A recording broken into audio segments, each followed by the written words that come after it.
So you've decided it's time to lose that excess weight. I guess you better get your shoes on and get yourself some exercise then, right? Well, perhaps not.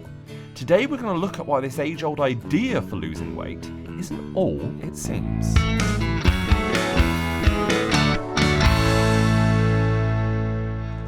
There's no denying that exercise is an amazing way to get yourself to a healthier place. People who regularly exercise are at lower risk of things like heart disease. They have stronger bones and muscles. And studies have even linked regular exercise to better mental health. And of course, it burns calories. But just how many calories does an activity actually burn? Well, for most people, 30 minutes of quite vigorous exercise should burn about 350 calories over what you'd have just burnt being alive. Now, if you're quite serious about the whole thing, and let's say you could do that, say, 4 times a week, that's going to be burning about 1,400 extra calories a week. And that's pretty good, right? Well, the problem is that many of the foods we really enjoy happen to be incredibly calorie dense. To give you some examples, 1,400 calories is around one large Domino's pizza. It's 1.5 bags of Doritos. It's about 3 slices of cake at a local coffee shop.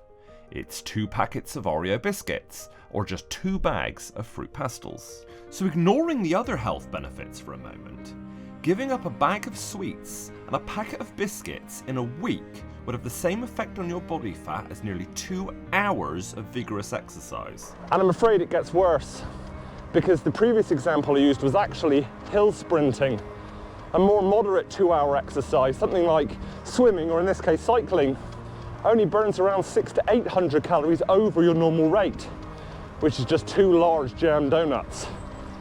So as it turns out, it's much easier to eat 1,000 calories than to burn them. And it's for this reason that exercise alone is such a poor choice to lose body fat. Now, I'm not saying that increasing your physical activity won't be of benefit. It'll still burn something. It'll build fitness and strength, and not to mention stimulate your metabolism. But ultimately, you cannot out-train a bad diet. The maximum safe recommended deficit for weight loss is about 500 calories a day. That's set for about £1 a week on an average. Now, some weeks you'll lose 2 and some weeks you'll only lose half a pound, but I'm afraid that's just how weight loss works, even if you stick to it religiously. And I'll tell you now, if you can stick to 500 calories a day, you're a better person than me, because that's a lot harder than it sounds. It's going to be so much better to stick to a calorie deficit that you can sustain, even if it's a little bit lower.